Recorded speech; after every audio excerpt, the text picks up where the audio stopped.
Two men who rode the tides of an electorate demanding change.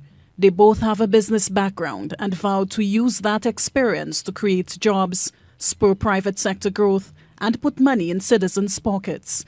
But are Donald Trump and Alan Chastanet as similar as some people think? St. Lucia's Prime Minister says no. Chastanet says any similarity between him and the U.S. President, known for his abrasive platform antics, voter repression and marginalization of key demographics, ends at their business acumen. He says there is so much more that sets him apart from Trump, starting with the fact that the U.S. President had no public sector experience. Remember, I was an economist within the government. I was a director of tourism. I was a minister of tourism.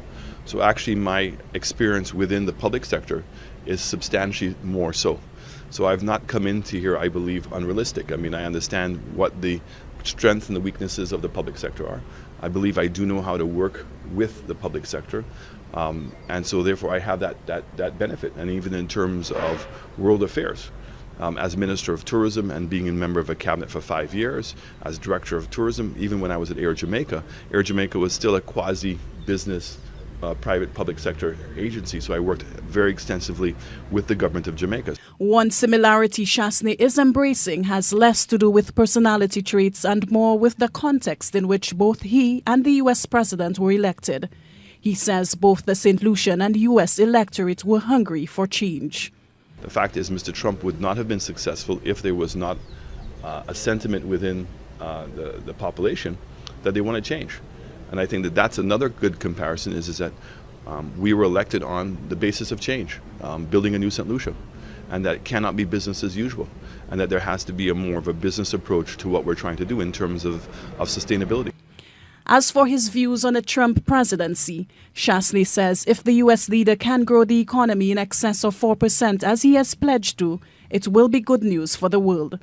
He is holding out hope that Trump can deliver on his much-debated slogan and, quote, make America great again. I am frustrated by the bureaucracy and by the politics that we have. I think that the legislator should be independent and people should be elected, and you can have a party system, so whether they have the control of the House or whatever.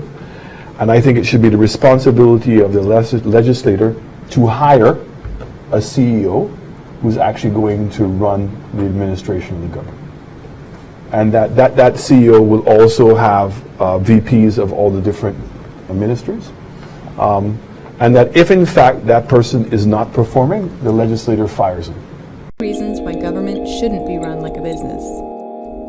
With Reaganism of the 1980s came the idealistic political stance that governments should be run like a business, with the president as both CEO and commander-in-chief, and Americans as shareholders and customers. Here are 3 reasons why the government shouldn't be run like a business. 1. Profit versus people. A corporation's mission is to make profits. This isn't just good business sense, it's also a legally binding component of incorporating. Government's mission is to provide for all citizens through the common good, things like roads, schools, and police protection. In fact, if a government is profiting, then they are probably hoarding tax dollars for no good reason.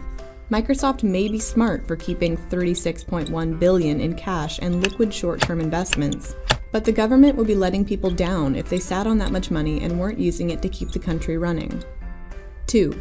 Shareholders versus citizens. There are 535 people in Congress, the president, and 9 judges.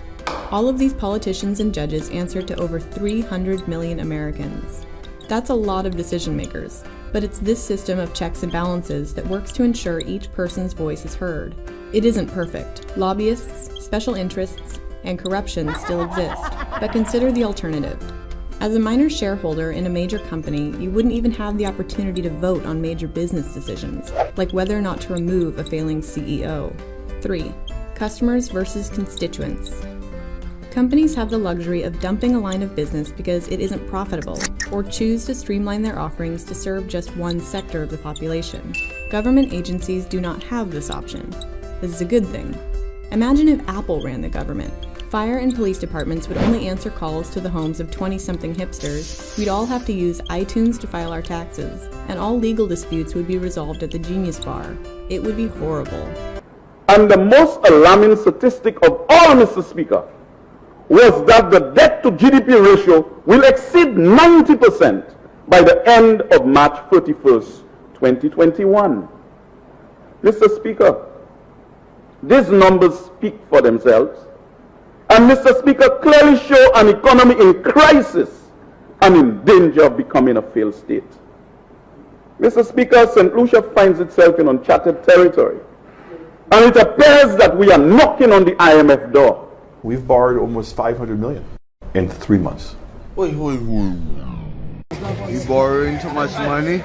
The big argument really has been, are you taking on too much debt? And this is what we keep on trying to explain to everyone. The Prime Minister equates St. Lucia's ability to access multinational loan funding as the litmus test for the economy's creditworthiness on the international market. Senator Auger holds a contrary view.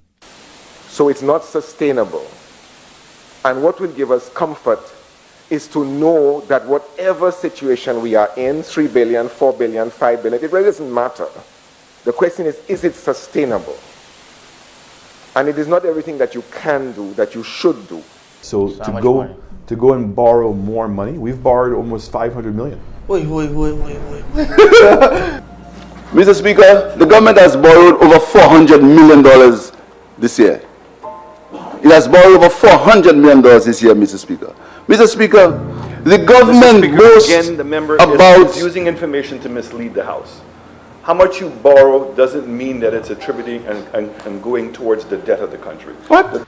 So when you talk about that the Prime Minister is acting like a businessman and he thinks it's a business, well, that's how you act in business. It's not about profit, it's about process. So guess what? Acting like a politician, this is what you get. You get debt up to the kazoo. St. Lucia's public sector debt has increased by more than $900 million, or 30%, since the Shastny administration took office in 2016. According to this table, St. Lucia's debt is highest in the Eastern Caribbean, close to $350 million more in the red than number 2, Antigua and Barbuda.